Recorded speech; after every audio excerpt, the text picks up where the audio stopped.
The spate of child trafficking in society has become a source of great concern to many.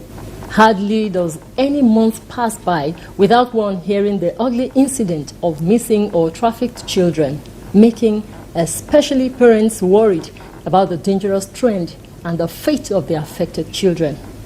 Benue State is not spared of this unfortunate development, as children are reportedly sold and trafficked to most parts of the country on the pretext of adoption or to serve as house helps, farm assistants, amongst others.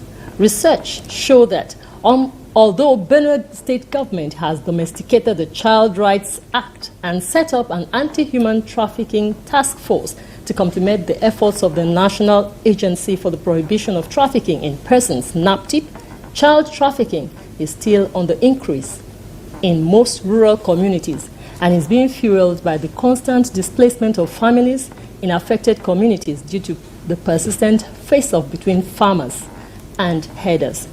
The recent clampdown on a child trafficking syndicate in Benue State, targeting vulnerable homes including IDP camps, posing as sponsors of education, is a testimony to the fact that the criminal act has remained unabated. Are most parents and victims aware of the implications of this trend? What are the immediate and remote causes, and how can this illicit business be stamped out? These and more will be our focus on Panorama today, coming to you live from the Makurdi Network Center. First, the news of the day. I am Susan Omale.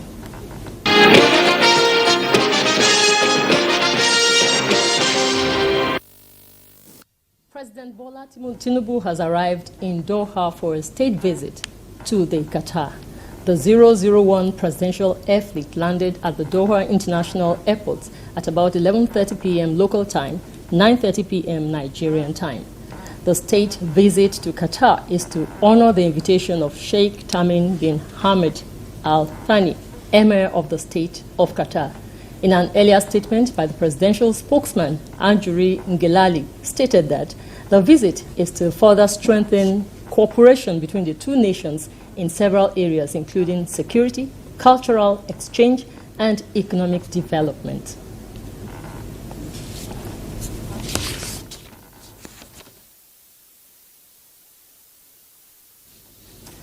President Bola Tinubu has called on Nigerians to keep alive in his administration's goal of delivering set vision and aspirations for the good of all. The president said this while inaugurating the Red Line Rail in Lagos. Lanre Balayi reports that the president also signed the formal agreement to commence the second phase of the project.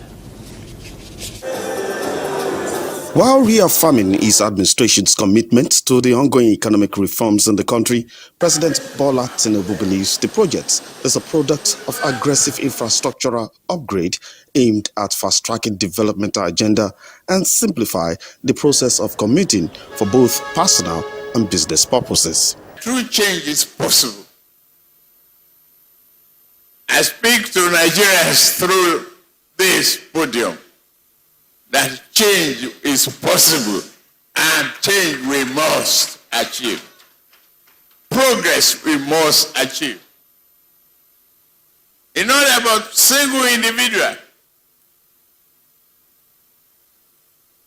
It's about the highest growing population in the world. Out of every 5 individual black-colored people is a Nigerian. Governor of Lagos State, Babajide Sanwo-Olu, described the rail service as the manifestation of a 20-year vision which was conceived by the president when he was governor of Lagos State. 20 years ago, you breathed that vision. But today, as our president, you are here to see that vision come to reality. We want to thank God for your life. We want you to know that it's been a tough 9 months. But we are convinced because we know of what you are made of. We know what capacity, what capability you are made of. There was a maiden ride to mark the inauguration of the rail system with the president on board alongside governors and other top government functionaries. The 27-kilometer Lagos Red Rail Line system, Lagos State government says will be able to convey 500,000 passengers daily when it's fully operational. In Lagos, Larry Ilayi, NTA News. The House of Representatives is urging President Bola Ahmed Tinubu to carry out a comprehensive review of the 2012 Oronshaye panel report on restructuring of government parastatals before implementation.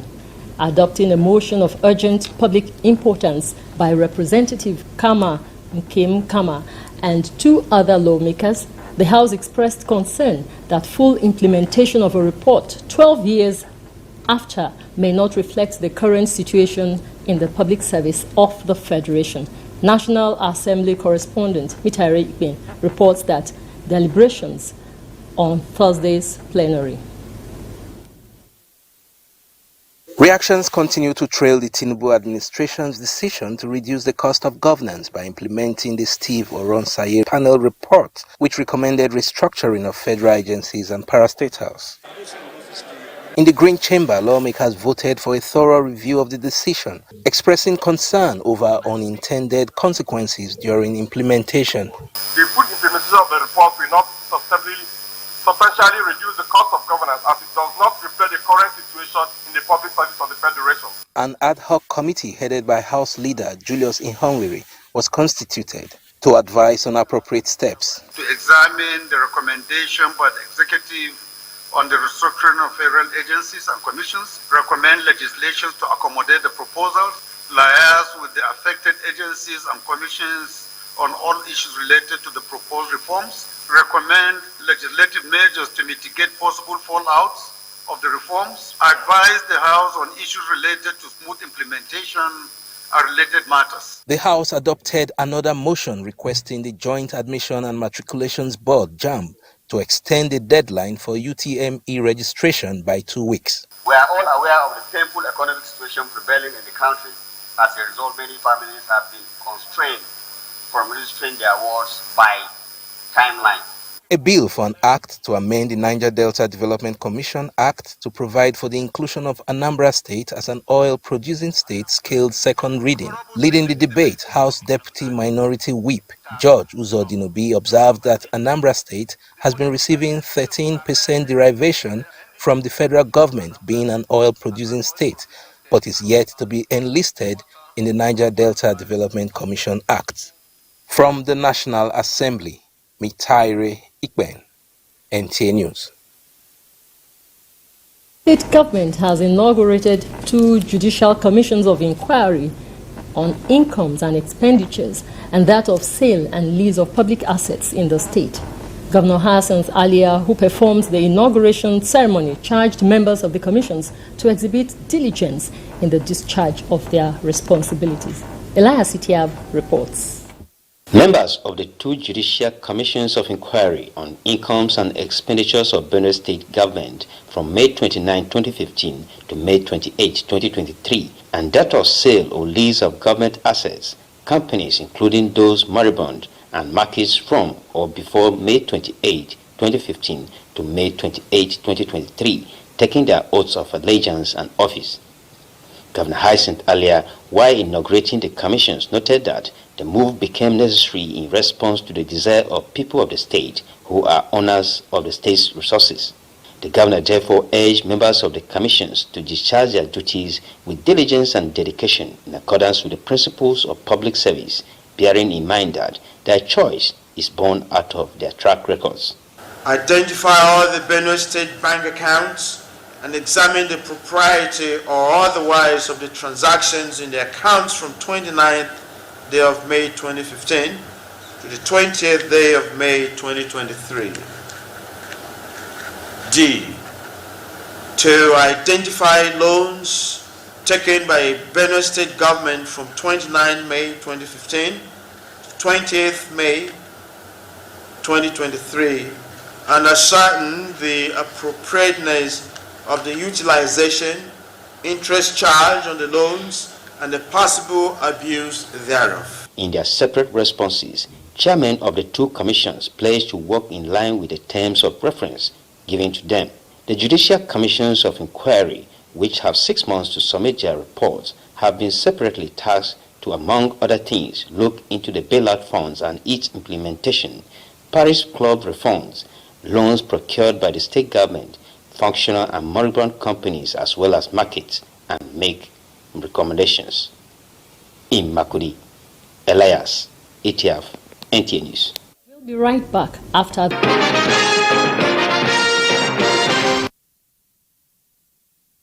Still watching Panorama from NTA Makudi.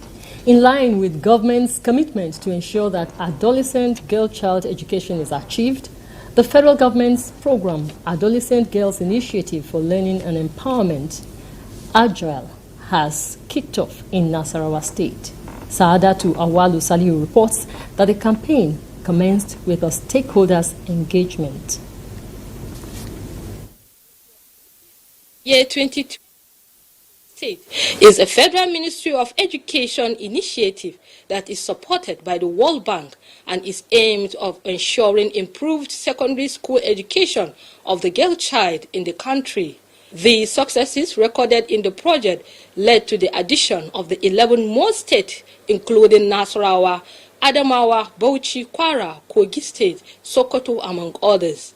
As Nasarawa State is set to commence the project for the period of 5 years, the Commissioner for Education, John Momman, highlights some of the effort made by the state towards implementing this program. For the Adolescent Girl Project and its sub-project activities in Nasarawa State, there is a need to open an inclusive engagement dialogue with stakeholders. The project supervisors and other speakers highlight challenges faced by the girl child, as well as reasons for engaging stakeholders and civil society as one of the key ways to success through monitoring and supervision. Implementation of the activities and the implementation of the activities. This is to reduce possibility of conflicts. Is that the Agile program intends to take our girls off the streets, out of school, back to school. The event created opportunity for interactions among participants. The program targeted covering adolescent girls between the ages of 10 to 20 and out-of-school girls who are married or have disabilities. Ilafia, Sadat Awali Saliu, NTA News. There has been an upsurge in human trafficking in Benue State, with arrests made by relevant authorities in different locations in the state. Blessing Omeche Ebute in this report x-rays the menace of human trafficking, factors responsible, and efforts towards curtailing it. Human trafficking, identified as a form of modern-day slavery, is an issue that affects individuals globally. In Nigeria, this inhuman practice has taken shocking dimension with devastating consequences as it targets vulnerable groups, especially women and children. Benue State has had its own fair share of human trafficking trend as perpetrators of the act take advantage of the insecurity vis-a-vis the condition of displaced persons, among others, to carry out their activities. There may be some records of trafficking of particular children, both the most vulnerable children in the camp. But that was then. That was when the camps were now organized. Like most of these camps were left on their own. But now government has taken ownership of all the camp in Benue State. Despite efforts by relevant authorities to reduce the trend, it has remained unabated as population boom, unemployment, and economic hardship are but a few factors fueling the menace. NAPTIP and the Ministry of Women Affairs and Social Development will need to increase awareness along these two legislations so that those who are perpetrating it will know that the law has prohibited it. The National Agency for the Prohibition of Trafficking in Persons, NAPTIP, has been on the forefront in the fight against human trafficking, recording significant achievements in the state. Well, the strategy we use is a national strategy that NAPTIP has been able to map up for counter-trafficking activities. What has to do with, we talk of the 5 P's, is a policy, prevention, protection, prosecution, and partnership. So under these 5 P's, when it comes to prevention, we do a lot of awareness creation. We have been to the IDP camps and we carry out awareness creations. We are on the radio, on the TV, We are in schools. Stakeholders call for a multidimensional approach and interagency collaboration in tackling human trafficking to a standstill. In Makurdi, Blessing Omeche Ebute, NTA News. To throw more light on this, I'm being joined in the studio by Tokwasi Kate Yaji. She is the head Public Enlightenment, NAPTIP, Benue State, Makurdi Zonal Command. Thank you so much for joining us on Panorama today. Thank you. I'm most delighted to be here. Good afternoon, viewers. All right. Now let's begin from the basics. What is human trafficking? Oh, well, for us, human trafficking is the exploitation of human beings for various purposes. Okay. Now, what are we talking about? What are the various purposes that people would want to exploit another person? When we say various purposes, we are actually talking about forms of trafficking. Okay. People exploit other human beings for the purpose of labor exploitation. We have sexual exploitation. We have trafficking for organ harvesting. We have trafficking for baby factory, baby sales, and the rest. Now, from your research findings, what are the methods of operation of these criminals in the state? The key word there, what traffickers use mostly is deception. Traffickers don't just come and tell you that, let's go, I have something for you. They must have a story attached to it and have a promise given to that particular story that they are attaching to you. Okay. Yes. Now, what are the factors responsible for this increase? You know, recently there is this sudden surge. What are the factors responsible? Oh, there are various factors attached to this particular issue. But first of all, let's look at the issue of ignorance. So most people are not aware. Sometimes when I go for sensitization, people are really asked that, oh, these things, are they actually happening? Or some of them even come out that, oh, I didn't know that this is a crime because I have taken my children to this, I've taken my child to this place for caregiving and all that. So I usually ask them, what is wrong with you that you have to give your child out for someone else to take care of your child? Mm-hmm.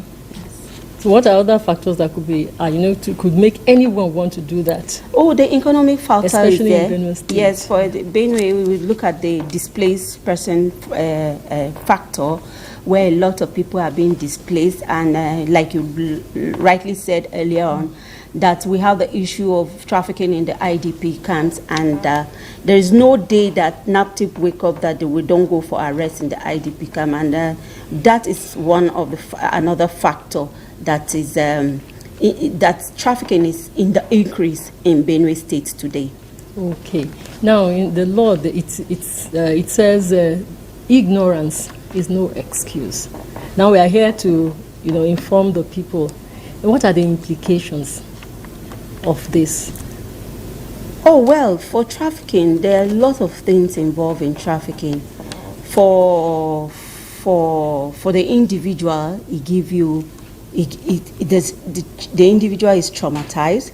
For the parents too are traumatized. And then for the society, it is a threat to national security, because when we have crisis, we have people recruiting these children for child soldiering, and it is a threat to national security. So it is a collective effort that all hands must be on deck, that this issue of trafficking must be curbed or eradicated at all levels. Now, I'm talking about collaboration now. What's that level of collaboration with other, security agencies? Or is it a lone project? No. You could see in our reports that the 5P strategies NAPTIP is using, one of which is partnership. There's no way the issue of trafficking can be carried without partners.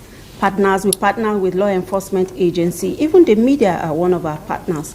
If you don't carry these messages, people will know that yes, there's a crisis in the state, which is called trafficking. And what are the penalties? Oh, there are a lot of penalties. But our own mandate is to give justice to the victim. So the traffickers are imprisoned. The traffickers are taken to court for jurisdiction. Okay. Now, I would want you to just maybe elaborate a little more on this jurisdiction you're talking about. The people need to know, am I going to be jailed? How many years am I going to serve if I am found guilty of this? For NAPTIP, there we have various jail terms for each of the forms of trafficking. But I won't be mentioning it here, but it's there. During our awareness, we'll definitely elaborate on that. We have various jail terms for various trafficking, and it's the general public should know that yes, we lock up these traffickers. The victims get justice. Okay, in Benue State, what's the outcome so far of this collaboration? Collaboration with law enforcement agencies. Yes, we collaborate a lot with law enforcement agencies such as the DSS. We collaborate with the civil defense. We collaborate with the Nigerian police. Of course, the military and other law enforcement agencies around. Thank you so much for coming on Panorama today. What are your parting words to that person out there watching us? Oh, for you watching us here, when you see something, say something, call us on *627#. Our office, NAPTIP Makurdi Zonal Command, is located at plot 1522 Victor Maluk Road, New GRA, Benue State. Thank you so much. Thank you. And for us there, when you see something, make sure you say something. Thank you for coming to give us your own thoughts on the program today. Thank you for having me. All right. Moving ahead, next on our lineup is Sports Update with Olumide Ogun.